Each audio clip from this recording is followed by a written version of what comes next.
lo dijo en la primera hora. Miércoles, mitad de semana laboralmente corta, entre comillas. Bueno, ¿qué pasó el día viernes? Viernes. El viernes lo informamos en este espacio, mientras hacíamos el noticiero con Belkis, conocimos de este atentado o intento de amedrentamiento sobre un canal de televisión, RTS, con un panfleto que hablaba justamente de una amenaza contra Diario Extra. Esto motivó que inmediatamente, el mismo viernes en horas de la tarde, se active la presidenta del Consejo de Regulación, Desarrollo y Promoción de la Información y Comunicación, Yanine Cruz, quien convocó a varias autoridades. De hecho, en esa reunión participó el hasta ese momento secretario de Comunicación, Leonardo Lazo, y representantes de otros organismos para analizar la situación de los medios, la situación de la prensa. Al final, estamos hablando de un intento de amedrentamiento contra dos medios de comunicación. Hace pocos meses asesinaron a un colega en la provincia de Manabí, y hay colegas que están en la primera línea de cobertura. Por eso he invitado el día de hoy a Carol Noroña. Carol, que es una periodista muy rigurosa, pertenece al portal GK y cubre de manera primigenia todos los temas asociados a la crisis carcelaria. De hecho, muchos de los periodistas nos enriquecemos con los datos que ella nos proporciona, y sabemos que se han generado 9 masacres carcelarias desde el año 2021 hasta la fecha, desde febrero del año 2021 hasta la fecha, que han provocado 389, me parece, 86 privados de la libertad asesinados según las cifras oficiales. Pero claro, tenemos acá periodistas que están en la primera línea de la cobertura de la crisis carcelaria. Ricardo Rivas, que también está en nuestra mesa de trabajo, él, en cambio, representa al colectivo Nos Faltan Tres, hermano de Paul, que Paul fue uno de los 3 trabajadores de la comunicación del comercio secuestrados y asesinados en 2019 por el Frente Oliver Sinisterra.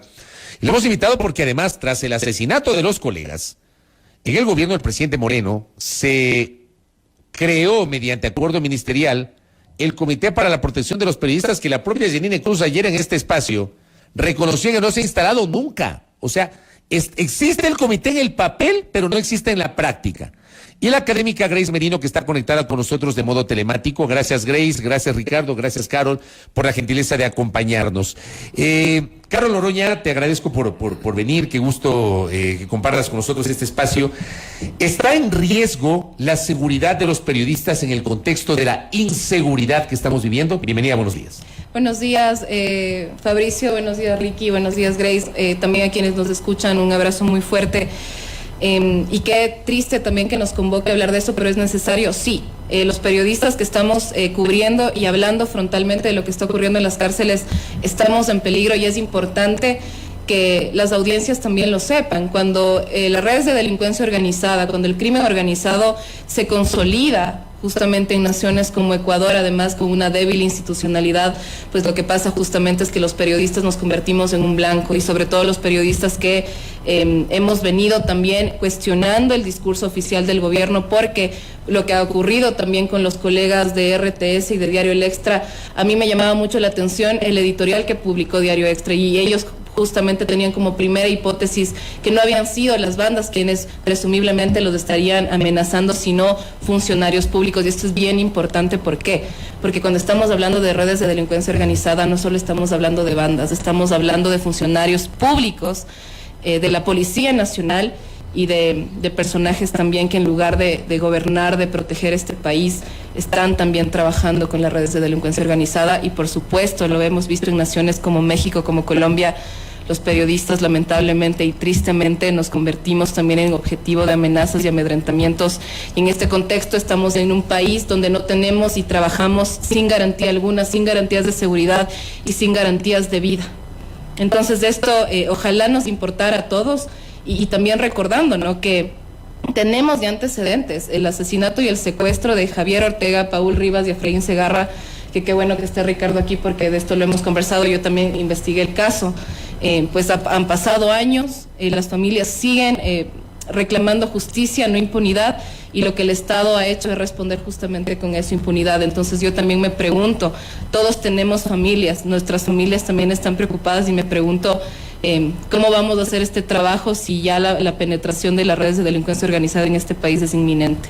Y esto solo va a seguir creciendo. Correcto, ya vamos a profundizar en aquello. Ricardo Rivas, decía yo que se creó el Comité de Protección de Periodistas, pero está en el papel. O sea, a mí me espeluzna que durante 3 años nunca se haya convocado una reunión para ese comité. Ricardo, bienvenido. Gracias, Fabricio, Carol, igual a nuestra amiga que nos... A Grace. A Grace, se me fue el nombre. Grace, y a todas Merino. las personas que nos escuchan y ven. Sí, efectivamente, mira, el Comité de Protección Periodistas nace justamente del secuestro y asesinato de Pablo Efraín Javier, por una petición de las familias en el seno de la CIDH, y la CIDH coloca una recomendación al Ecuador para que se cree este Comité de Protección Periodística. Sin embargo, lo que hace el gobierno de Moreno es crear el comité sin periodistas, es decir, crear el comité con autoridades, con la Cancillería, en ese entonces la ministra de Gobierno, María Paula Romo, y otros 2 autoridades que existieron, que se me va el nombre, y se crea de esta manera, sin protocolos, sin reglamentos, sin presupuesto, absolutamente nada. Cuando se activa este protocolo es a raíz de las manifestaciones de octubre de 2019, cuando les llaman y les incorporan a Fundamedios y a la Unión Nacional de Periodistas para presentar un protocolo que existía ya en la UNESCO a nivel internacional, es decir, no se crea absolutamente nada. Y es para justificar un poco, como imagen de país, que se cumplió en algo la recomendación que hizo la CIDH de crear el comité. El comité realmente no ha funcionado absolutamente nada, y ese es uno de los pedidos que nosotros como familias hemos realizado, porque ya sucedió el asesinato, el secuestro, asesinato de Pablo Efraín Javier, pero esto tenía que trascender, pues, o sea, no tiene que volverse a repetir estas circunstancias de que los periodistas sean violentados, sean secuestrados, sean asesinados, y lamentablemente ya ha pasado. ¿Y dónde están? Hemos estado hace un mes y medio más o menos en Ginebra, pidiendo a los estados que conforman la Organización de Naciones Unidas que le digan al Ecuador que tiene que crearse un mecanismo de protección para la labor periodística, pero tiene que estar estructurado, financiado no solamente por las autoridades, sino también las organizaciones, los gremios, la sociedad civil, para que se creen protocolos que realmente sean efectivos y que blinden y den una seguridad a este ejercicio profesional al cual está involucrado con derechos que son universales, como es la libre expresión, el libre tránsito, la vida, el derecho a informar. Pero, como dice Carol, y yo estoy totalmente de acuerdo, lamentablemente, ¿por qué se originan estos atentados contra la prensa, que son los blancos más fáciles?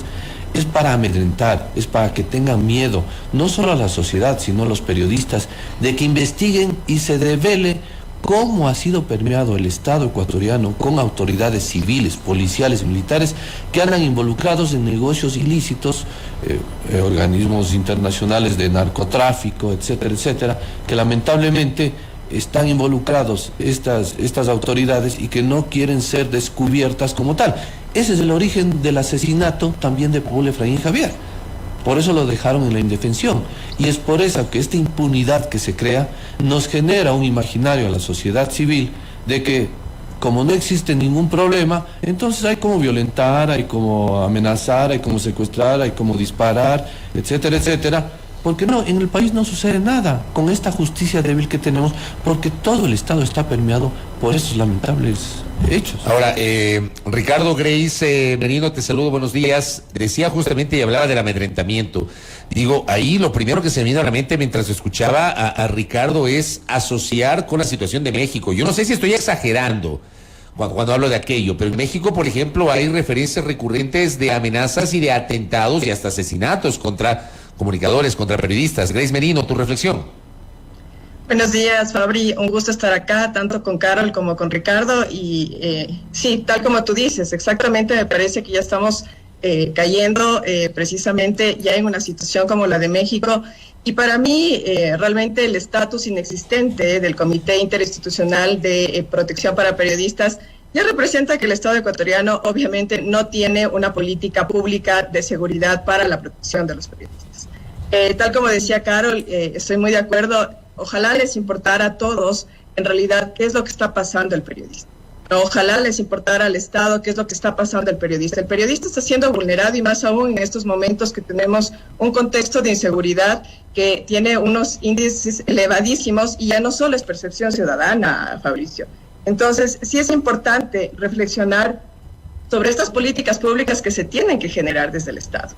Para mí es gravísimo que no exista, que tenga un estatus inexistente el comité, no creado después de la muerte de los compañeros, colegas del grupo del asesinato, del secuestro y asesinato de los colegas del diario El Comercio. Entonces, eso muestra, obviamente, que existe una falta de preocupación desde el Estado. Ayer justo, sabes que ha sido oyente de tu espacio, le escuchaba a Janine Cruz. Me parece increíble que diga que existe falta de voluntad política, ¿no? Porque realmente todos somos ciudadanos. Pero tú le escuchaste ayer a Janine. Janine Cruz dijo eso, exacto, que falta de voluntad política. Yo me quedé loco y yo le decía, exacto, bueno, pero usted es parte, es la representante del gobierno en el Consejo. Ella es presidenta porque la norma dice que el delegado del Ejecutivo presidirá el Consejo, en este caso la delegada. Y me hablaba de falta de voluntad política. Entiendo que es del propio gobierno, Grace. Exactamente, o sea, me parece increíble que tengan falta de voluntad política desde el propio gobierno, ¿no? Es decir, por ejemplo, las mesas, ¿no? Y eso lo debe saber más Ricardo que yo, las mesas estuvieron activas, ¿no? En el gobierno de Moreno y se desactivaron y ahorita no existe absolutamente nada. Entonces, ¿qué está haciendo la Cordicom? Porque si tú lees, por ejemplo, la Ley Orgánica de Comunicación, que aún está vigente porque todavía están en estas discusiones de las reformas, la ley mismo te dice que el Estado debe garantizar y debe proteger en conjunto con la Cordicom y crear estos protocolos de protección a los periodistas. Y esto, obviamente, no se da en la práctica, ¿no? Los periodistas son los más vulnerados, incluso desde los mismos medios de comunicación. Yo soy muy crítica, por ejemplo, frente a esto. Frente a los medios de comunicación, ¿qué pasa con los compañeros periodistas, con los colegas que ejercen el periodismo? Muchas veces son contratados de forma freelance, ¿no? El medio de comunicación ni siquiera tiene, o sea, las garantías, ¿no? Las garantías laborales para el periodista, ¿no? O sea, los dejan en indefensión total. Entonces, se desentienden.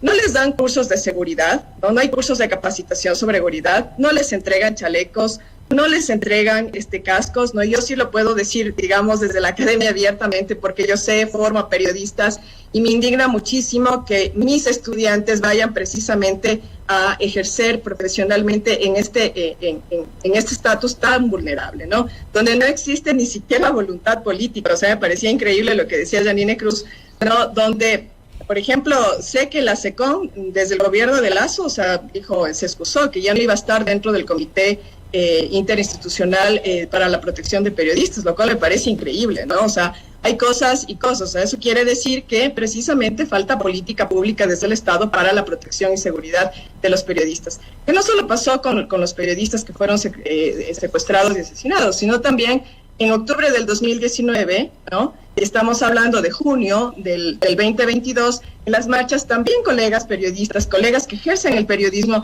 fueron también violentados, ¿no? En su trabajo, no les dejaban hacer su trabajo de manera adecuada, ¿no? O sea, incluso fueron insultados, fueron vejados, ¿no? Y es lo que está pasando ahorita también, ya llegamos al extremo de que los criminales, como dice Carol, estén amenazando precisamente a los periodistas por ejercer su profesión, ¿no? Ahora, cuando debería haber desde el Estado, obviamente, una protección hacia los colegas que ejercen. Correcto, Grace, gracias. Ahora, muchas veces uno lee, ¿no? Porque también hay posturas estigmatizantes de un segmento de nuestras audiencias que dicen, ¿qué corona tenemos los periodistas para demandar protección por parte del Estado?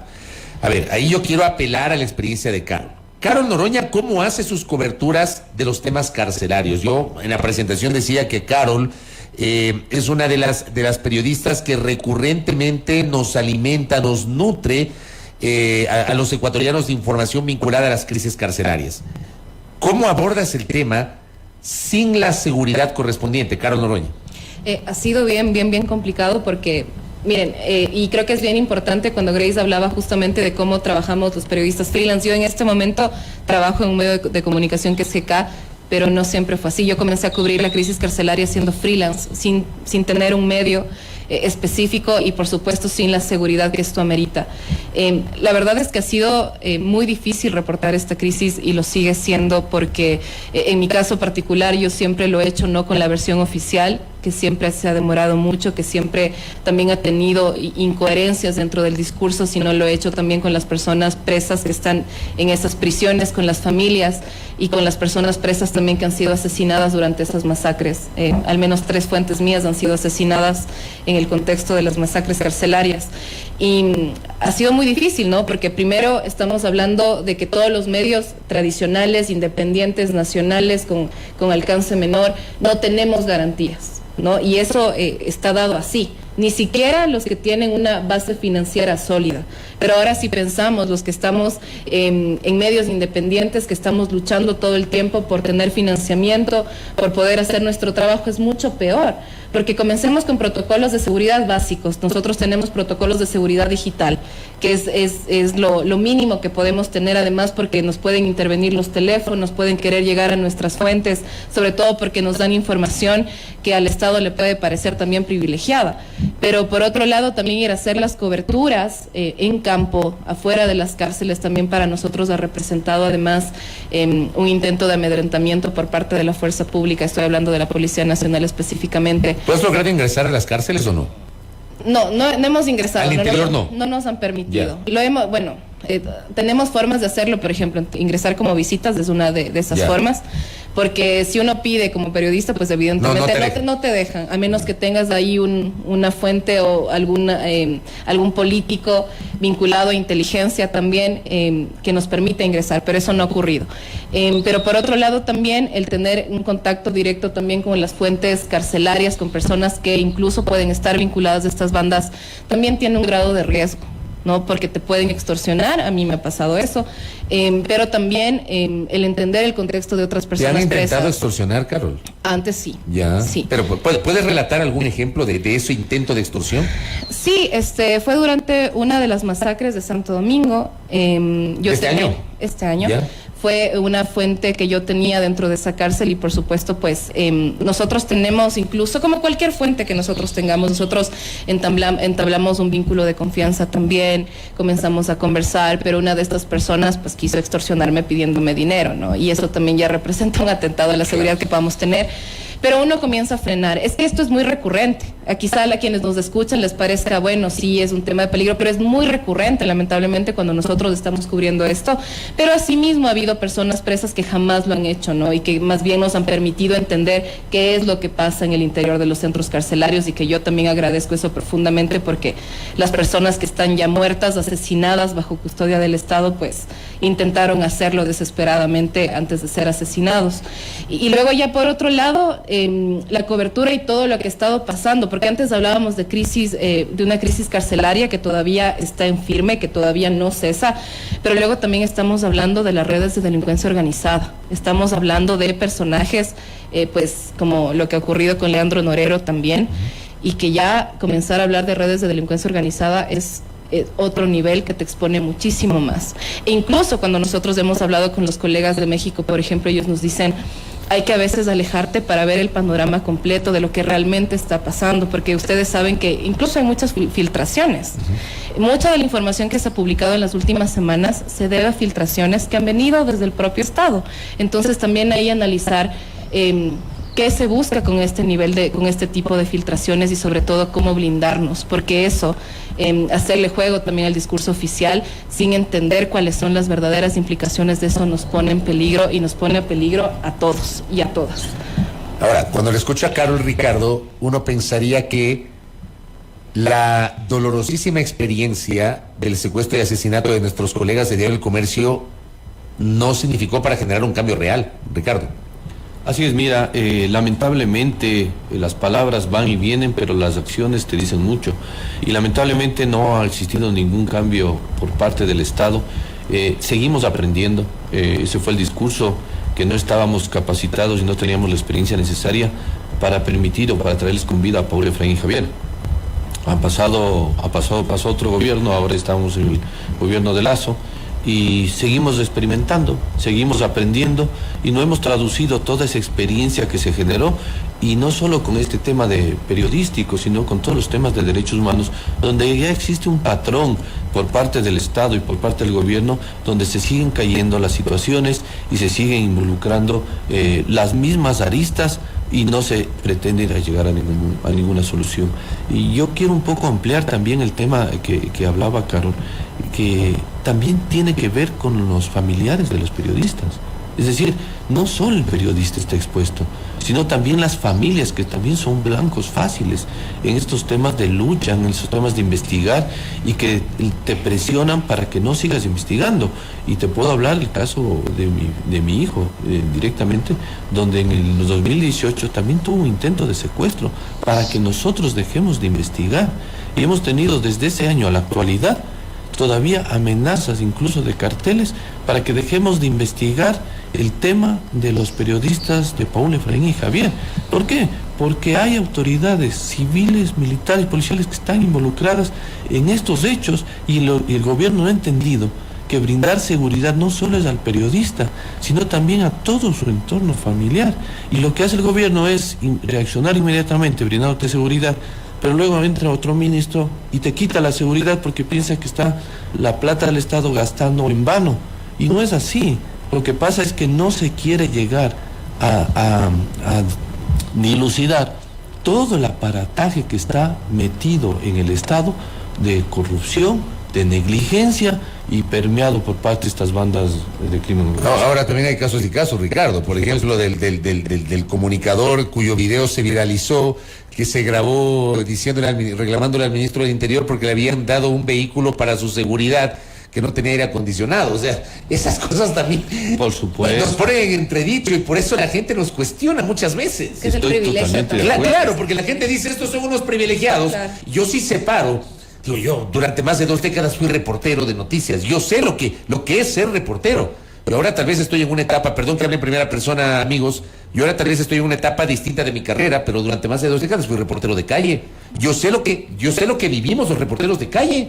Pero por supuesto. No es que somos unos privilegiados. No es que el periodista per se es un privilegiado, pero esos mensajes lamentablemente generan que en el imaginario de la gente se piense que somos unos privilegiados, Ricardo. Pero por supuesto, y tienen toda la razón. Por eso hay que ser selectivo y analizar dónde están esas comisiones. Para eso sirve el comité o los mecanismos de prevención para el trabajo periodístico, porque de ahí deben partir las políticas, los protocolos, para justamente dilucidar y decir, miren, estos son los casos reales y estos son los casos que realmente denotan o crean una mala imagen en el sector periodístico, y que lamentablemente tienen otras connotaciones muy diferentes, porque aquí estamos hablando de investigar y llegar a la verdad, y esa verdad es la que te obstaculiza el mismo Estado para no desnudar toda esa estructura equívoca que tiene hasta el momento en las diferentes aristas que tiene la composición del Estado. Grace Merino, tu reflexión de lo que acabamos de escuchar de Carol y Ricardo, por favor. Bueno, que sencillamente, pues tanto Carol como Ricardo ya lo han dicho, o sea, es decir, incluso autoridades, ¿no? Y hablando específicamente de la Policía Nacional, están implicados precisamente en los grupos delincuenciales, en las organizaciones, ¿no? Que están delinquiendo. Entonces eso hace obviamente que no exista tampoco una protección desde la Policía Nacional. Incluso yo sé, ¿no? Por Periodistas Sin Fronteras que los policías nacionales tienen ya informes, ¿no? De haber, digamos, violentado también al periodista en su trabajo, ¿no? Por ejemplo, pasó que en una cobertura de un periodista le mordió un perro entrenado, ¿no? De la Policía Nacional el dedo a un periodista que es freelance precisamente, y él simplemente no puso una denuncia porque decía, bueno, o sea, si es que yo pongo la denuncia hacia la Policía Nacional, se me cierra la fuente en el Estado, por supuesto me voy a meter en un grave problema y quizás ya no me vayan a contratar para una siguiente cobertura de un caso puntual. Entonces, imagínate lo que pasa precisamente si desde la Policía Nacional existe esa agresión hacia el trabajo del periodista, hacia el periodista como persona. Entonces, ¿cómo vamos nosotros a confiar, como decía Ricardo, en la protección de nuestras familias, ¿no? A la Policía Nacional? Si desde la Policía Nacional precisamente tenemos estas agresiones hacia los colegas que ejercen el periodismo. Entonces, Mira como yo reitero y repito, siempre soy muy constante y reiterativa en decir, la política pública se la debe generar desde el Estado. En primera instancia, desde los medios de comunicación hacia los colegas que ejercen el periodismo, ¿no? En darles empleo adecuado, en darles las garantías necesarias y, por supuesto, desde el Estado, ¿no? No solo de estar escrito en leyes, porque mira, tenemos una ley orgánica de comunicación que, por supuesto, tiene también un artículo que te dice que tiene que velar por la protección de los periodistas, pero que no se cumple.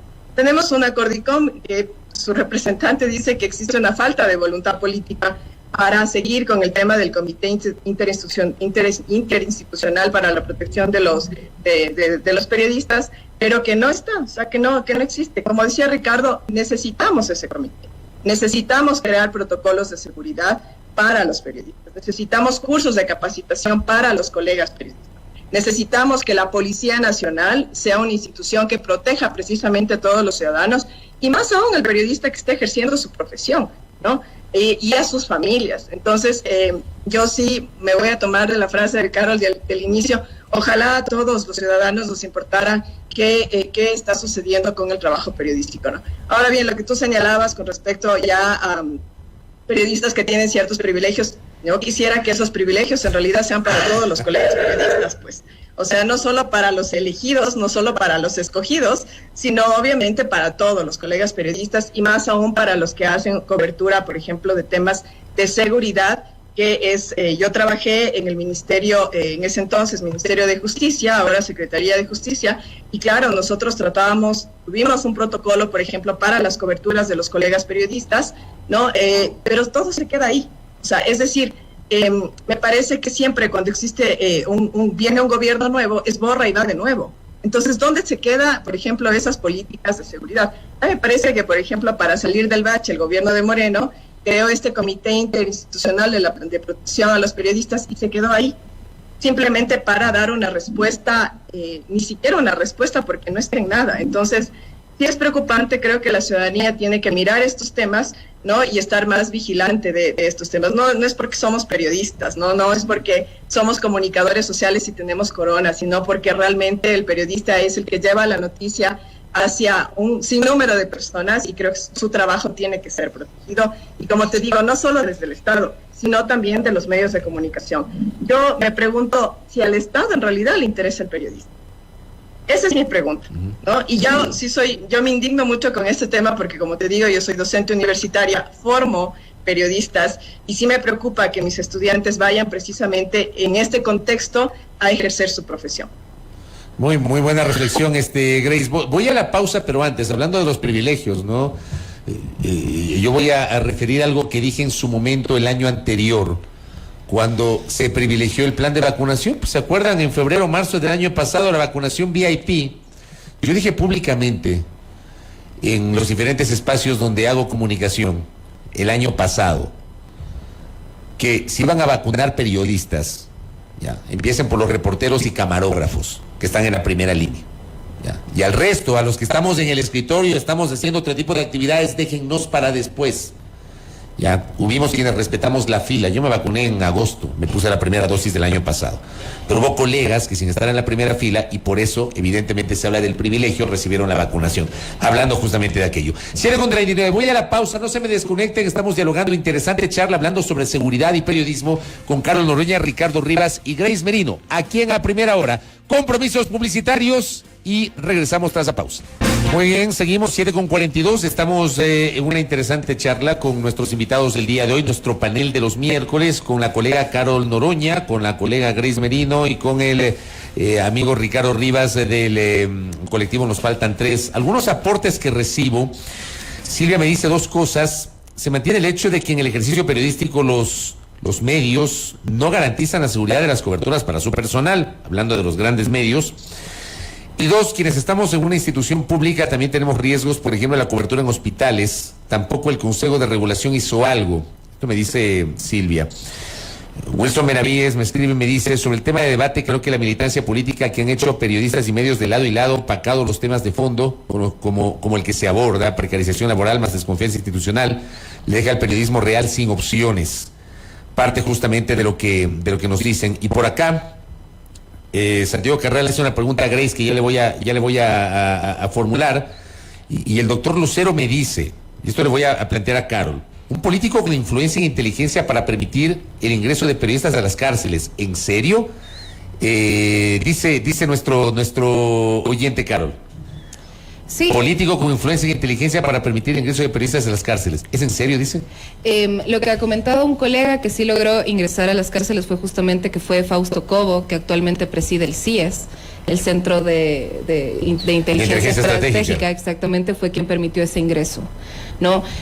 ¿Cuáles fueron los fines? No lo sabemos. El trabajo del que hizo el colega en su momento, me parece a mí que es un trabajo que hay que tomar en cuenta, que es importante, pero por supuesto, habemos decenas de periodistas que hemos pedido repetidamente el ingreso a las cárceles y que hemos decidido entonces, frente a la negativa de las autoridades y sobre todo del Servicio Nacional de Atención Integral al Ingreso, pues hemos visto nuestras propias formas de ejercer nuestro oficio y de hacerlo desde el interior y desde las voces de las cárceles, por supuesto. Ahora, ese, por ejemplo, ese ingreso del colega, entiendo que te refieres a Anderson Boscan, sí, ¿verdad? Sí. Anderson Boscan y su esposa Mónica Velázquez, colegas periodistas, lograron ingresar a uno de los centros de privación de la libertad. Yo te pregunto, ¿qué opinas sobre aquello, sobre esa cobertura in situ, desde tu experiencia en este tipo de coberturas? A ver, a mí me parece que la experiencia in situ es súper importante, o sea, y quienes hemos visto, yo no he visto todos los capítulos, he visto algunos, a mí me parece que indiferentemente de que yo tenga otra línea de cobertura, porque yo estoy enmarcada en los derechos humanos y quien conoce mi trabajo lo sabe bastante bien, me parece que es una cobertura y una información que finalmente nosotros desde afuera también hemos ido contrastando e incluso viendo maneras de hacerlo desde adentro, que por supuesto eso sí no los voy a contar porque eso también forma parte de nuestra cobertura periodística. A mí no me parece que esto debería ser tratado como bueno o malo, me parece que es importante la cobertura que se hizo y me parece importante porque ahora también es un registro visual de esto que ha pasado. En su época también lo hizo en su momento la televisión, registrando todo lo que pasaba en el ex penal García Moreno y en la penitenciaría del Litoral. Lo que yo cuestiono muy frontalmente, y se lo he dicho al SNAI, se lo he dicho a la Policía Nacional, es cuáles son los estándares y digamos los parámetros técnicos que tienen para dejar entrar a unos y no a otros. Y nosotros sabemos que incluso para entrar a la penitenciaría del Litoral uno no puede entrar solo con el permiso del Estado ecuatoriano, sino también con el permiso de las personas que lideran eso, ¿no? Porque primero entendamos que el Estado ecuatoriano no controla las cárceles, quienes la controlan son las bandas narcodelictivas asentadas ahí. Ellas son quienes controlan eso. Yo planteaba la semana anterior, Carol, en este espacio en mi comentario. O sea, yo he llegado a un punto en el que yo no sé si el Estado no puede controlar, o si en realidad no quiere controlar lo que está pasando en las cárceles. No, y eso es importante porque cuando tienes gobernanza criminal, es que, a ver, nosotros sabemos que ha habido vínculos de funcionarios con diferentes bandas narcodelictivas, y lo que también sabemos, hemos visto incluso directores de cárceles como la regional que han estado bebiendo, no solo uno, sino dos. Y también hay directores que han sido altamente cuestionados en una cárcel donde están personas que son líderes de bandas delictivas, en este caso también lo de la fiesta hace pocas semanas en la penitenciaría electoral con fuegos pirotécnicos incluido. Y no es aislado, o sea, lo que quizá debamos entender es que no es aislado. Ahí hay piscinas, tienen discotecas, tienen acceso a armas, a fusiles que son eventualmente usadas en las masacres, armas de guerra, ¿no? Y eso no ingresa de forma fortuita. Entonces, a mí me parece que el Estado está desbordado, ¿no? ¿Con qué nivel de institucionalidad además? Y eso también lo he dicho hace unos días, entrevistaba yo al padre Luis Barrios, que fue comisionado en su momento de la Comisión de Pacificación, y él lo decía, ¿no? Pues todos sabemos que quien está controlando esto son las bandas, y así nos lo han demostrado, a tal punto que el SNAI te puede decir, puedes ingresar, pero nosotros no podemos asegurarte pues tu integridad. Entonces eso es gravísimo, pero es la realidad del país y no es aislado. Ese tipo de fiestas no son aislados. Lo único que nos ratifica es que esas personas que están dentro del sistema carcelario, con una población penitenciaria que ha sido históricamente olvidada, viven bajo el mando de estas personas. Yo lo que te digo es, no dudo que sea así, que esto sea recurrente, pero digo, perdón el uso del término, son tan brutos que utilizan fuegos pirotécnicos. ¿Ah? Yo más bien creo que no tiene sentido. Yo más bien creo que en lugar de ser brutos, me parece a mí que saben que pueden hacerlo. Perdón que hable tan coloquialmente, pero no se me viene otro término.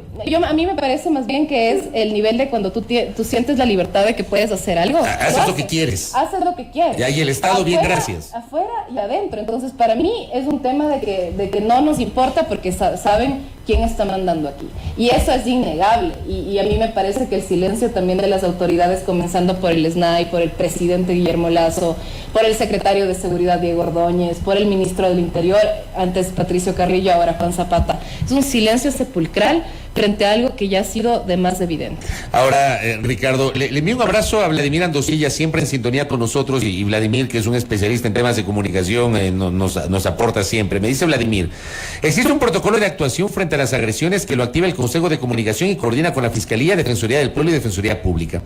Mensualmente se reúne una mesa técnica que dirige el Consejo con la sociedad civil, fundaciones y gremios. El límite principal es que la ley actual no crea un sistema ni establece recursos. En Colombia el sistema, vean ustedes la diferencia, el sistema en Colombia tiene un presupuesto de $200 millones. 200 millones de dólares. Aquí no se crea ni un sistema ni tenemos recursos. El veto, dice, del presidente Lasso sobre el proyecto de reformas a la ley de comunicación, corrige este límite e incorpora a la ley un órgano técnico interministerial. Su reflexión, Ricardo. Sí, efectivamente, a nivel interno el Consejo de Comunicación tiene sus reuniones con algunos organismos de la sociedad civil, pero es a nivel interno. El Consejo de Comunicación no lidera este comité de seguridad periodística, por un lado, que no tiene presupuesto, que no tiene protocolos, que no tiene absolutamente nada, no tiene ni fuerza política porque ninguno de los ministros quiere hacerse cargo de este famoso comité. Y por otro lado, efectivamente, en la nueva ley que se presentó existe un mecanismo de seguridad, o que habla de la seguridad periodística, pero volvemos a lo mismo. ¿De quién dependemos que se apruebe la ley? Ya fue algunos artículos ratificados por la Corte Constitucional. Y luego, ¿qué tenemos? Debemos esperar de la Asamblea a nivel político de que se apruebe o no se apruebe este famoso mecanismo de seguridad periodística, conociendo que existen fuerzas políticas que son contrarias a la seguridad periodística, que tienen su imagen sobre el periodismo y que es conocido a nivel nacional. Entonces, no podemos depender de una voluntad política, de algo que es real, de algo que se vive día a día por parte de los periodistas, de las familias, de todo el gremio comunicacional, para conseguir un derecho que es informar y ser informados, porque si no existe una investigación y una labor periodística como la que se viene haciendo, nosotros no conocemos de las realidades que suceden. Hace unos pocos días se dio información sobre lo que sucede realmente en Mataje, donde fue secuestrado Pablo Efraín Javier, y donde el periodismo no ha regresado por miedo, por temor, porque no hay la seguridad que la Constitución lo dice, que el presidente Lasso, su primer día de posesión, dijo: el Estado está obligado a dar seguridad a todos los ciudadanos de nuestro país. Sin embargo, en esa zona se pierde ese discurso, porque no hay la intervención pública del gobierno, del Estado, para que se cree otros escenarios y no realmente sean estos jóvenes incorporados a estas organizaciones delictivas, y que lamentablemente la parte económica, social, educativa y que se genera en esas zonas siguen siendo abandonadas. Entonces no hemos aprendido absolutamente nada. No genera también, Ricardo, extrañeza el hecho de que después del secuestro y asesinato de los colegas, y después de que fue abatido alias Guacho, como que la violencia en la frontera, que tuvo, digamos, unos picos altos marcados justamente por el atentado en la UPC de San Lorenzo y el secuestro de los colegas, como que bajó.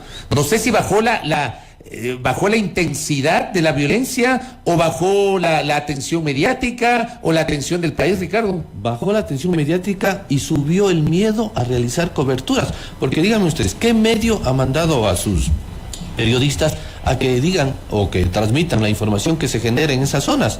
Entonces, esto sigue creciendo, y de hecho sale una Policía Nacional a decir: hemos capturado la mayor cantidad de toneladas de droga y entonces estamos bien. No, señores, esto se sigue incrementando. Si capturamos más es porque se sigue incrementando y el paso de droga es más libre y más complicado en el país. No es porque tenemos mejores controles realmente, y eso debemos entender. Entonces, eso ha crecido. No ha crecido la información, la investigación periodística, para que nosotros, los que estamos cómodamente en las ciudades, podamos ser informados de las realidades que pasan en estas zonas que son olvidadas por el Estado. Y esa es una realidad latente en nuestro país, y contra eso debemos nosotros evidenciar y aclararle al gobierno, que a veces está o casi siempre está desconectado de la realidad de un país, que emita sus acciones puntuales y sus políticas públicas, que no son solo para las ciudades, no son para ciertos sectores privilegiados, es para todo el Estado ecuatoriano, que necesita una seguridad como la que hoy no tenemos, extrañamos, y que vivimos una inseguridad latente todos los días. Antes de darle la palabra a Grace, Carol, me envía una pregunta el colega Andrés Reriche, dice, una pregunta parafraseando lo de bruto. Por si acaso, bruto es un término reconocido por la Real Academia, por si acaso. Pregunta Andrés, ¿ese nivel de brutalidad al desmembrar, dejar cabezas colgadas o incinerar a los PPL también tiene algún mensaje oculto? Bueno, lo de la semana anterior fue una cosa horripilante, unas fotografías que se viralizaron en chats de WhatsApp, y algunos publicaron en las redes, ahí medio tapándolo, pero horroroso. Pero pregunta esto Andrés, digo porque ya no es un hecho aislado, sino casi sistemático, Carol, me dice Andrés Reliche. A mí me parece que más que mensaje es de entender por qué las prácticas sanguinarias y esta desrealización de los cuerpos comienza entonces a convertirse en un patrón que hemos visto, ¿no? En Ecuador históricamente hemos tenido también casos así, hemos tenido personas que han sido encontradas en maletas, por ejemplo en el río Machángara, hace algunos años fue así, pero a mí lo que me parece es que algo que sí hemos visto cuando las redes de delincuencia organizadas están tan asentadas aquí, porque digamos que esto sí, 2022, pero el primer decapitamiento que nosotros vimos, por ejemplo, en las cárceles fue en el 2019 cuando asesinan a alias Cubano, a uno de los hermanos Poveda, que en su momento, pues digamos, fue contrario y antepuesto a los choneros. Cuando Hablamos de 2019, cuando recién empezó la vigente crisis carcelaria. Así es, y cuando el Estado ecuatoriano también encarga el liderazgo de las cárceles a generales y coroneles en servicio activo y pasivo de la Policía Nacional. Es que es muy importante esto. Entonces, me parece a mí que esas prácticas sanguinarias lo que nos quieren decir es que un mensaje para todos, en realidad, porque yo no creo en el discurso de el asesinato de esto es un mensaje del narco contra la declaratoria de guerra contra el Estado. A mí me parece que eso no es así cuando el Estado también tiene a funcionarios metidos en el crimen organizado. Me parece a mí que lo que evidencia justamente es el asentamiento de las redes de delincuencia organizada, porque esas prácticas sanguinarias, esa violencia contra el cuerpo, esa pérdida, ese intento porque la vida de alguien y el cuerpo pues pierda dignidad, justamente te permite saber que en las mafias no hay códigos. Y eso es algo que se ha repetido, porque en la población penitenciaria, por supuesto que hay códigos, las dinámicas son muy diversas y muy diferentes, incluso recuerdo que en el ex penal hasta había sindicatos de las personas que se dedican a robar como sustento de vida, ¿no? Entonces, me parece a mí que eso es importante analizar, pero realmente para mí es un tema de realmente desrealizar el cuerpo para quitarle dignidad incluso, pero también un mensaje claro de que nosotros estamos aquí pues abandonados a las redes de delincuencia organizada. Correcto. Grace Merino, Santiago Carrera planteaba esta inquietud. ¿Qué está haciendo la academia, tú eres la académica, frente a esta situación? ¿Cuál es la posición en las acciones que se han hecho o que se plantean hacer? ¿Qué se está impartiendo en las aulas a los futuros periodistas para enfrentar este tipo de situaciones? Por ejemplo, dice Santiago, lo que acaba de decir Carol, lo que seguro pasa con Anderson Boscán, con lo que se ha publicado. Grace Merino. Un gran saludo a Santiago Carrera, gran amigo, y también ha sido escucha de este espacio, Fabri. Muy buena pregunta de Santiago. En efecto, desde la academia nosotros, inclusive como Facultad de Comunicación Social de la Universidad Central del Ecuador, nosotros hicimos aportes, ¿no?, desde nuestra subdecana a las reformas a la Ley Orgánica de Comunicación, y precisamente precautelando al periodista, ¿no?, porque nosotros formamos periodistas, formamos gestores de la comunicación, formamos comunicadores comunitarios, y nos preocupa muchísimo este contexto al que salen los profesionales que se gradúan en nuestra universidad. Entonces nosotros hicimos aportes, estamos preocupados precisamente de que los artículos, ¿no?, que están señalando la protección hacia los periodistas, hacia nuestros colegas, estén ahí, ¿no? Y por supuesto también esto de la precarización de la carrera, porque nosotros conocemos, creo que es muy importante también ser muy sinceros, nosotros conocemos que los medios de comunicación generalmente no dan las debidas seguridades, ¿no?, a sus empleados, es decir, a los periodistas que van a reportear a la calle, ¿no? A veces existen sueldos totalmente irrisorios y, como ya señalaba al inicio también, freelance, que obviamente ahí no tienes un una relación laboral con dependencia, ¿no? Entonces, nosotros sí nos preocupamos muchísimo por esto y nosotros como facultad accionamos, ¿no? Porque aquí no es solo quedarse en palabras, sino también accionar, es decir, aportar, vigilar cómo va a quedar la ley orgánica de comunicación. Tú sabes, Fabricio, mi persona, ¿no? Hernán Reyes, María Eugenia Garcés, somos personas que hemos estado constantemente con este tema de la ley orgánica de comunicación. Incluso nosotros hicimos un Twitter Space que publicamos, y voy a tomar las palabras de Jean Paul. Él decía, a nadie le interesamos a los periodistas, ni al Estado, ni a los medios de comunicación. Siempre lo que se está peleando es que la libertad de expresión, ¿no? Este intento de reformas desde el Ejecutivo, ¿no? Al inicio, cuando entregó el señor Guillermo Lasso las reformas los primeros días, simplemente escudarse tras de la libertad de expresión para la no discriminación de estos discursos de odio. Pero en sí, las políticas públicas que interesan como estas de seguridad no existen. Entonces nosotros como academia sí nos preocupamos. Personalmente te digo, yo sí estoy muy vigilante de cómo va a quedar la ley orgánica de comunicación. Es una ley que a mí como comunicadora, como académica, como docente, me interesa cómo queda, porque es desde ahí. Y que obviamente la ley se cumpla por los medios de comunicación y también el Estado genere políticas públicas de seguridad. Eso es lo que hacemos desde la academia, ¿no? Y claro, por supuesto, siempre les decimos a nuestros estudiantes que no está de más tomar cursos de capacitación, en seguridad, no está de más tampoco el hecho de que ellos tomen estos cursos sobre periodismo, sobre cómo hacer las coberturas precisamente en estos temas de seguridad, ¿no? Sobre cómo hacer las coberturas precisamente en género para no caer en esos malos, en esas malas prácticas periodísticas. Eso es lo que les inculcamos. Yo sí tengo mucha fe en mis estudiantes. Creo que, Fabricio, estamos formando desde la Facultad de Comunicación estudiantes que van a ejercer un periodismo plural, que eso es lo que se necesita, no de privilegios. Me parece a mí, me parece esta situación de Anderson Boscan, ¿no? Que le hayan hecho ingresar, me parece ya es una cuestión de exclusividad y de privilegio de privilegio, que debería realmente extenderse a todos los periodistas. ¿Por qué permitir solo a uno? ¿Por qué no permitir a todos los periodistas realmente hacer las coberturas desde dentro? ¿No? Entonces, si los permisos tienen que ser igual para todos los colegas periodistas. O sea, yo no entiendo por qué ese tema es tinte de privilegio que tienen para algunos periodistas y para otros no. Entonces, es importante que tanto la protección de seguridad, tanto el tema de coberturas, sea para todos y todas, ¿no? Entonces, sí, nosotros desde la academia, eso es lo que día a día enseñamos. Yo enseño desde mis aulas, ¿no? Sobre todo que ejerzan siempre el periodismo plural, que eso es lo que realmente genera una buena opinión pública y, por supuesto, una gran calidad democrática al país, ¿no? Pero no solo está desde las aulas, sino también es desde el Estado y desde los medios de comunicación. Totalmente de acuerdo sobre la pluralidad y la diversidad. Y no me van a escuchar a mí jamás hablar de imparcialidad ni de objetividad, porque no creo en esos términos. Cuando uno opina no puede ser imparcial, porque de hecho la opinión tiene un sesgo, ni tampoco objetivo. La objetividad yo creo que termina siendo subjetiva. Sí creo en la pluralidad que acaba de señalar Grace Merino, y eso que permanentemente practicamos en este espacio, procuramos practicar en este espacio. Reflexión final, 1 minuto para cada uno. Carlos Noroña, reflexionemos finalmente sobre esta interesantísima charla y los aportes que ustedes han generado, por favor. Claro, yo sí quiero acordar y hacerle recordar a la gente que cuando Javier Ortega, Paul Rivas y Efraín Segarra fueron secuestrados, algo que escuchábamos, yo trabajaba en el comercio en aquellos años, y algo que escuchábamos era la gente decir, ¿para qué se metieron a donde no debían?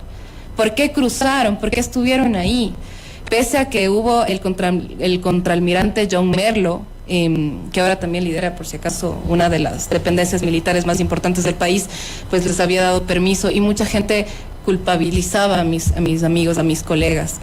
Decían, ¿por qué estamos ahí? ¿Por qué fueron algo que no van a cambiar? Y algo que nosotros escuchamos mucho, al menos yo he escuchado, incluso a veces sé que desde el profundo cuidado, algunos familiares nos dicen, pero ¿por qué sigues ahí? Si es que nada va a cambiar. Y yo sé que esto no solo lo recibo yo, sino decenas de periodistas quienes estamos informando y cuestionando de frente al discurso oficial pero a mí me parece que es importante. Me parece que quienes nos escuchan tienen que entender que el Ecuador está enmarcado en una estrategia fracasada y también asesina que se llama la guerra contra las drogas, heredada de Estados Unidos, porque además Estados Unidos actualmente es el principal cooperante de Ecuador en términos de seguridad, y estamos enmarcados en esa guerra contra las drogas, en esa guerra de hombres que lo único que ha hecho históricamente es hacinar a las cárceles, causar más muertes y también convertir a los periodistas en un objetivo fácil. Y si seguimos informando, y si en este momento estoy hablando justamente, es porque nosotros no esperamos que nuestras vidas, que las vidas de nuestras colegas se conviertan en casos que con el paso del tiempo intentaran llegar a la Corte Interamericana de Derechos Humanos por la falta de seguridad del Estado. Nosotros no queremos, y nos unimos justamente a la exigencia de las familias, como aquí Ricardo, que han estado durante años exigiendo que el Estado ecuatoriano responda, porque todos los ecuatorianos, seamos periodistas, las personas que están presas y los ciudadanos de a pie, todos estamos bajo la garantía de vida del Estado. La Constitución nos garantiza esa vida. Entonces, no puede ser que en algún momento asesinen a otro colega más y nos digan que esto ha sido una retaliación del crimen organizado. No puede y no podemos abandonarnos a pensar eso, y quizá también por eso hablamos y reflexionamos sobre esto. No podemos permitir que este país camine a un punto de no retorno en donde tengamos que sentarnos a esperar cada día más muertes, cada día más amenazas. No podemos. Tenemos también que juntarnos todos en ese sentido, que el periodismo no se hace solo, el periodismo se hace en colectivo y acompañado de una sociedad. Eso. Correcto, Ricardo. Gracias, un llamado justamente a la reflexión y un llamado de atención al gobierno actual. Su palabra tiene que cumplirse. Es importante la desclasificación de información para acceder a la verdad, para tener una justicia que lamentablemente es débil, un cambio estructural que se debe dar en todas las instancias del Estado para poder evidenciar justamente que esta corrupción y esta negligencia que es latente, no solo en este gobierno, sino en los anteriores gobiernos, pues cambie en función de una sociedad que demanda mucha agilidad, un sistema operativo que debe ser eficiente en este tema. Los mecanismos de control para brindar seguridad al sector periodístico y comunicacional son urgentes. El momento que asesinen a otro periodista, yo quiero ver cuál es la respuesta del gobierno.